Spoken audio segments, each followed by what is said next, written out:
kau mengenalnya?" Benjamin tiba-tiba mendekat ke samping Rin ketika Jess sibuk menyalami si tuan rumah.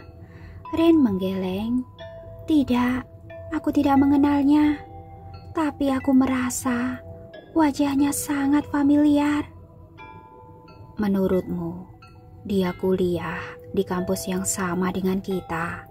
Atau mungkin kita pernah mengambil satu kelas yang sama dengannya di kelas gabungan?" "Lucu sekali." Rin mencepik. Dia menatap Ben dengan masam. "Ya, kau benar. Dia terlalu tua untuk menjadi seorang mahasiswa. Tapi sepertinya aku pernah berada di kelas Pak Tua ini tahun lalu." Ben memiringkan kepala sambil mencoba mengingat-ingat. Kali ini Rin tertawa keras sampai membuat perhatian semua orang tertuju padanya. Samantha mendekat di sisi yang berbeda dan membisikkan sesuatu ke telinga Rin. "Miss, tidak ada seorang putri kerajaan yang tertawa sambil menampakkan giginya di hadapan semua orang." Rin seketika membungkam mulut dengan tangan dan membalas menatap orang-orang yang melihatnya dengan aneh. "Oke." Rin menjadi gugup. "Aku bahkan tidak tahu standar tata krama para bangsawan di zaman dahulu maupun sekarang.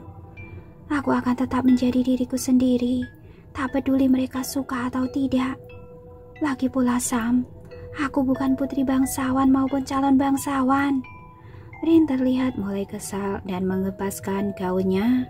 Benjamin suka melihat karakter asli Rin yang tak terpengaruh meski dia dilingkupi oleh kemewahan saat ini. Pesta kembali meriah, musik dimainkan dan para tamu undangan mulai menari di lantai dansa.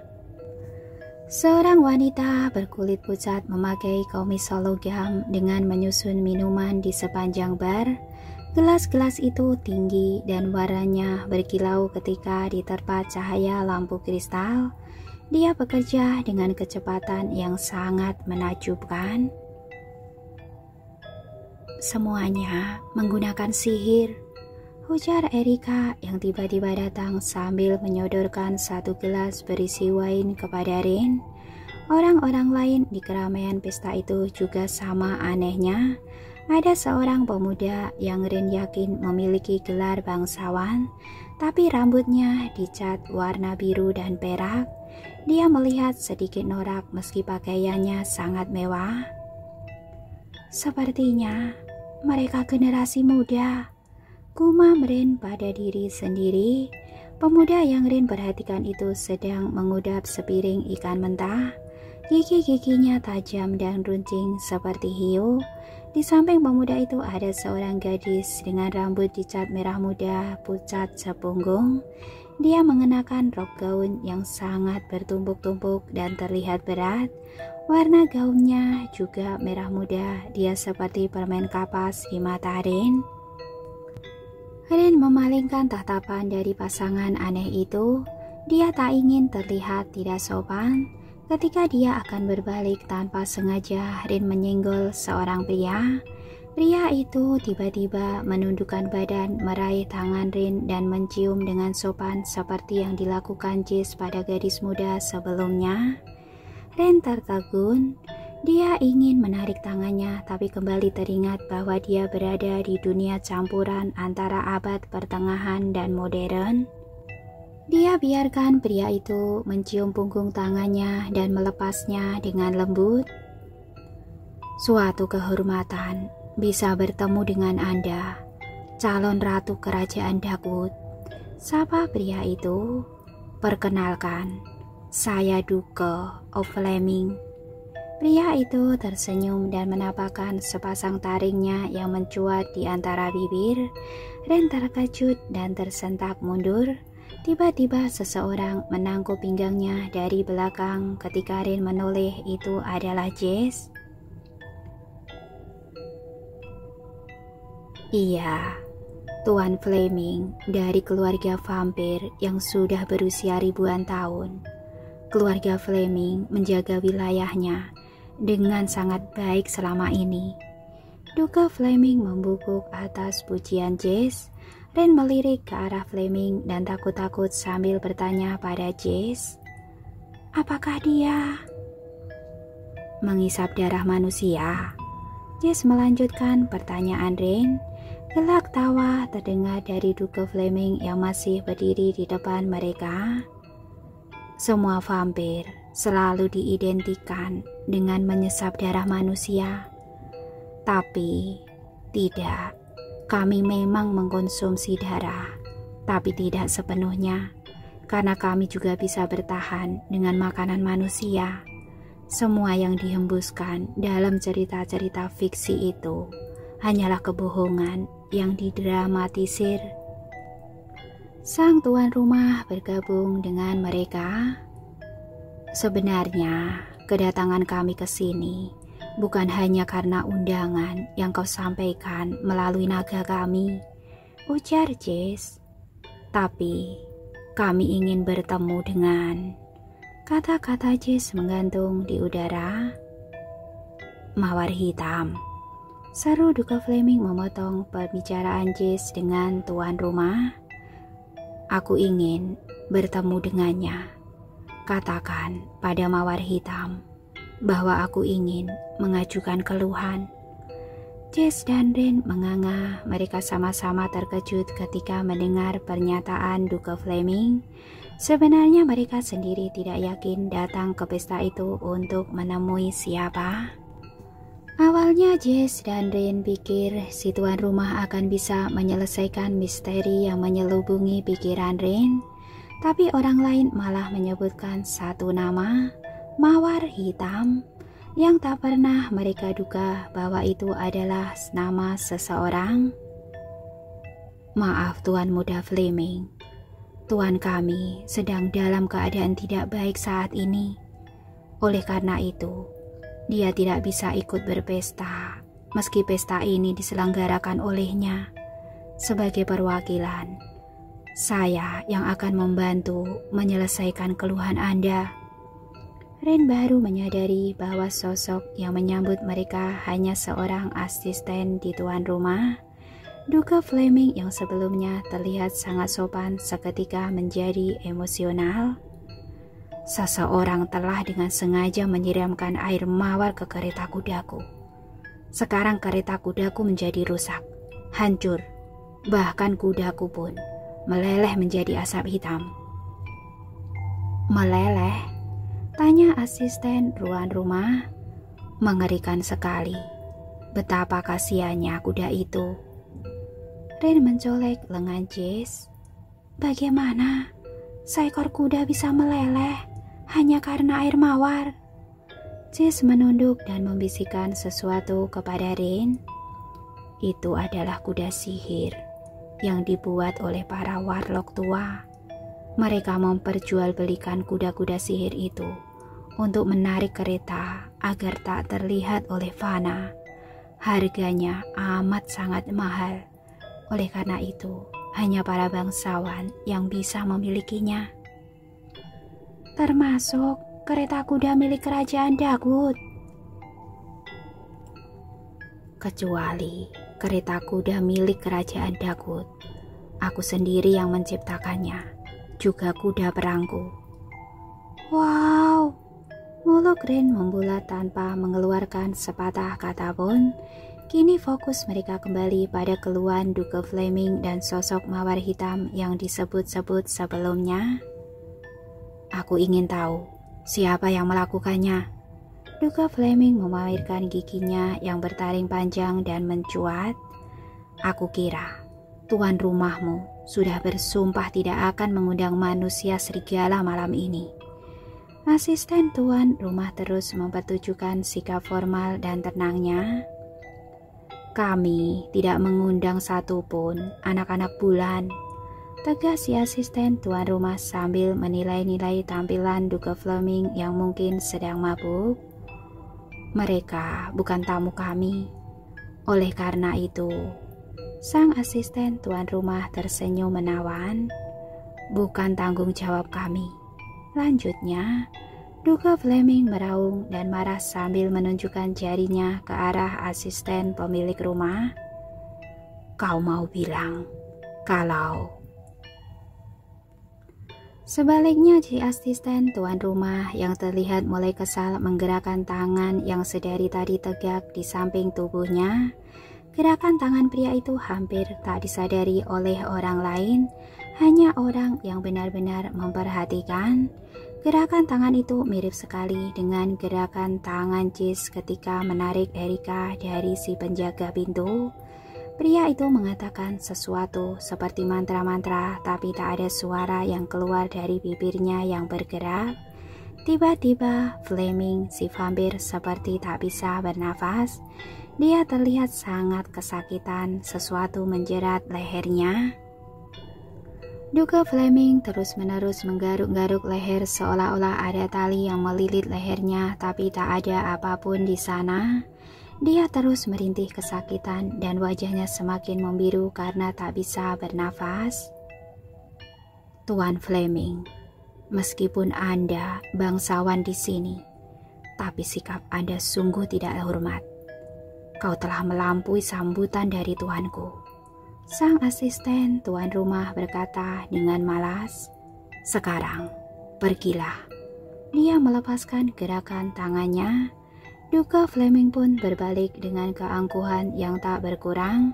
Dia masuk ke dalam keramaian pesta dan berlari menuju pintu.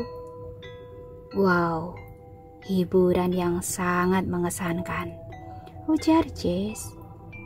Semoga masalah kecil ini tidak mengganggu kenyamanan Anda yang mulia. Tuan muda Fleming memang sangat terkenal dengan sikap kekanak-kanakannya.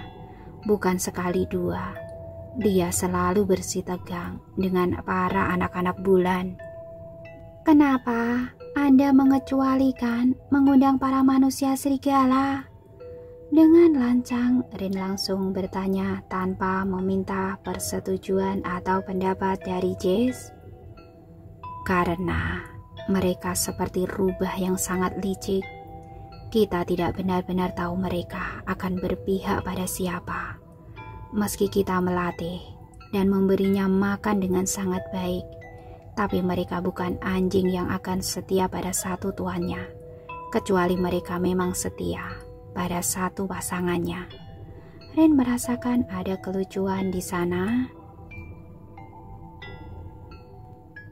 Jadi, silakan menikmati pesta malam ini, karena kami tidak mengira jika pangeran dari kerajaan Dagwood benar-benar akan menghadiri undangan kami.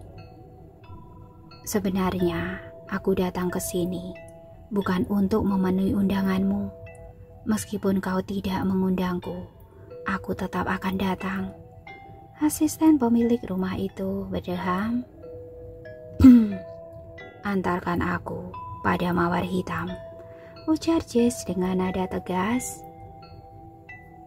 Kami perlu berbicara dengan mawar hitam, Jess berkata dengan sesopan mungkin. Asisten tuan rumah sedikit terkejut. Apakah tuanku ada masalah dengan kerajaan Dagwood? Tidak, kata Jess. Tidak ada masalah. Jess mengulang kata-katanya. Anggap saja ini permintaan dari calon raja kerajaan Dagwood yang akan melindungi dan menaungi tuanmu. Kalau kau membantu kami, apapun yang akan kau dan tuanmu katakan akan dirahasiakan. Dan kalau aku tidak bersedia membantumu, dan tuanku menolak untuk membantumu, bagaimanapun, kau belum resmi menerima tahta kerajaan Dagwood. Gosip tentang kutukan itu masih beredar kuat di luar. Meski saat ini, penampilanmu sangat sempurna. Tapi siapa yang tahu? Pria itu mengedikan kedua bahunya. Jess merentangkan tangannya lebar-lebar. Runa-runa di sekutur permulaan kulitnya bertonjolan ingin keluar dari make up yang sudah ditorehkan oleh Erika. Hampir saja dia menunjukkan kekuatannya di hadapan si asisten tuan rumah. Tapi Rin menatap Jess dengan tajam. Jika kau tidak membantu kami, mungkin tidak akan ada yang terjadi.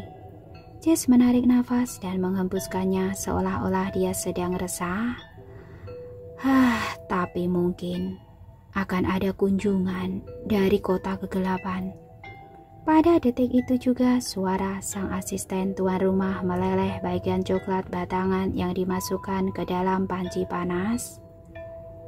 Kau benar-benar menyuruhku untuk memilih yang mulia. Jess menyeringai. Itu bukan pilihan sama sekali. Tentu saja, ujar si Warlock. Itulah tepatnya yang aku maksud.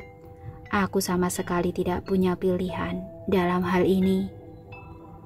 Beberapa saat kemudian mereka sudah berdiri di sebuah perpustakaan pribadi. Seluruh dinding ruangan itu dipenuhi oleh buku-buku tua bersambul kulit dengan warna monokrom. Apa yang kita lakukan di sini?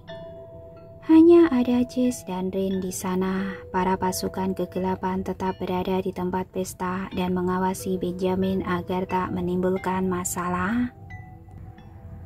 Tempat yang bagus bukan? Jess sambil menarik salah satu buku yang berat di rak depannya. Pasti uang yang dia dapatkan sangat besar untuk menjadi seorang warlock tinggi di kota ini. Wow, Rin terkejut. Apakah profesi warlock dibayar di sini? Lalu siapa yang membayar mereka? Memang kami dibayar, ujar sang asisten tuan rumah yang datang sambil membawa nampan berisi teh dan kudapan. Mereka yang menggunakan jasa kami, maka sudah semestinya jika mereka juga membayar untuk itu. Tapi semua itu hanya sebuah kado kecil yang tak berarti apa-apa selain sebagai ganti ucapan terima kasih. Jadi, di mana si mawar hitam? Jess sudah tak sabar dan ingin segera bertemu dengan sosok misterius yang belum pernah dia dengar namanya seumur hidupnya. Tiba-tiba salah satu rak yang ada di belakang mereka bergetar hebat. Ren sampai melonjak ketakutan dan mengira sedang ada gempa. Mengingat posisi mereka saat ini berada di lantai 2. Meski berada di lantai 2, tapi tempat itu terasa sangat tinggi jika dilihat dari dalam. Mungkin bangunan tua di sisi luar hanya tabir sihir untuk menutupi bangunan yang sebenarnya. Rak buku itu bergetar dan berputar seperti pintu, lalu seseorang keluar dari sana dan berjalan di atas kursi rodanya. Jadi, kata sosok yang duduk di atas kursi roda, apa yang ada di pikiran kecilmu yang jahat itu? Tanyanya sambil menatap Jess. Ren dan Jess benar-benar terpaku. Bahkan mereka mungkin tidak akan tersentak sadar jika sang asisten tidak memperkenalkan sang tuan rumah. Dialah tuan kami, warlock generasi terakhir dari Raster Murni. Dialah tuan Cilburle alias sang mawar hitam. Ren tidak mengira jika sang tuan rumah adalah seorang bocah berusia tak lebih dari 10 tahun yang sedang duduk di atas kursi roda. Awalnya mereka pikir sang tuan rumah adalah sosok perempuan tua yang sangat menyebalkan, penyakitan dan rewel sehingga tak akan mudah untuk didekati. Sebenarnya bukan Jess yang ingin berbicara denganmu. Akulah yang ingin berbicara denganmu, Tuan Burle. Ren berbicara sebelum Jess bisa menjawab. Cilburle mengalihkan matanya dari Jess kepada Ren. Kau bukan salah satu di antara mereka, katanya. Kau bukan anggota pasukan kegelapan, tapi kau bisa melihat dunia tak kasat mata, tempat kami tinggal. Bocah laki-laki berusia 10 tahun itu terdengar sangat dewasa ketika dia berbicara. Pemilihan kata dan tutur bahasanya sangat tua dan berbeda daripada anak-anak seusianya. Dia duduk di kursi roda kecil dan sebuah selimut wol kotak-kotak menutupi paha sampai ujung kakinya. Rambut Jill disisir rapi dengan belahan ke samping. Dia juga mengenakan setelan mahal berwarna coklat dengan dasi kupu-kupu kecil menghiasi kerah kemeja. "Ayahku seorang warlock," kata Rin. Itu pernyataan pertama Rin yang mengakui bahwa ayahnya memang seorang warlock. "Tapi ayahku tak pernah memberitahuku. Dia merahasiakannya. Aku tidak tahu kenapa." "Maka kau harus bertanya padanya, bukan datang padaku," ujar Jill. "Aku tidak bisa. Dia..." Rin ragu-ragu dan kata-kata tenggelam dari tenggorokannya. "Bagaimana dengan ibumu?" tanya Jill. "Ibuku meninggal ketika baru melahirkanku." Bocah laki-laki itu mengembuskan nafas dengan jengkel. "Kau kehilangan orang tuamu dan datang ke sini sambil merengek untuk meminta apa dariku?" "Ayahku, dia tidak mati. Dia masih hidup di luar sana. Tapi entah bagaimana, seseorang seperti mengambilnya dariku dan menyembunyikannya. Aku yakin ini ada hubungannya dengan wali kota Flynn. Aku turut menyesal atas kondisimu yang tragis, nona muda. Tapi tidak baik menuduh orang lain, apalagi dia mempunyai pengaruh yang kuat sebagai tersangka yang membuat ayahmu menghilang.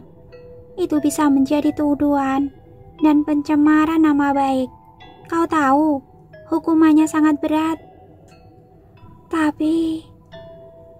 Baiklah, tapi aku tidak melihat apa hubungan kematian ibumu dan hilangnya ayahmu dengan keberadaan diriku. Kenapa kau datang ke sini dan hampir merusak pestaku?" Jill terlihat kesal. "Kau bahkan merusak waktu tidurku." Jess terlihat tak sabaran. "Hei bocah, usiamu paling tak lebih dari 10 tahun. Tapi lihatlah sikapmu terhadap orang dewasa. Apakah orang tuamu tidak pernah mengajarkan sopan santun padamu?" Giliran asisten Jill yang maju untuk melindungi tuannya. "Anda sudah bersikap keterlaluan yang mulia.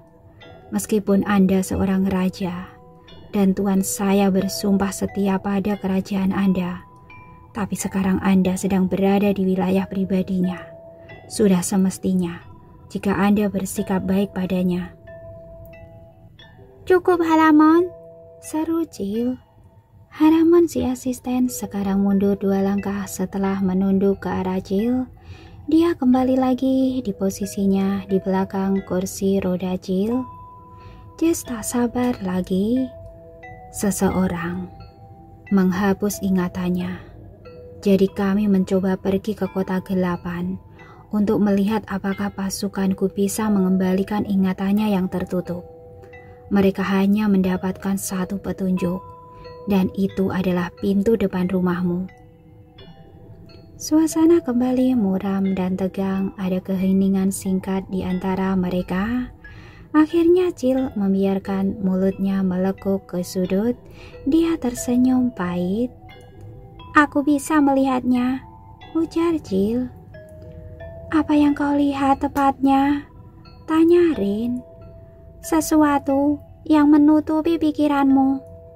Jill menunjuk jari ke atas kepala Rin. "Aku bisa melihatnya dengan sangat jelas di sana." "Dan apa yang kau lihat, tapi tidak bisa kami lihat?"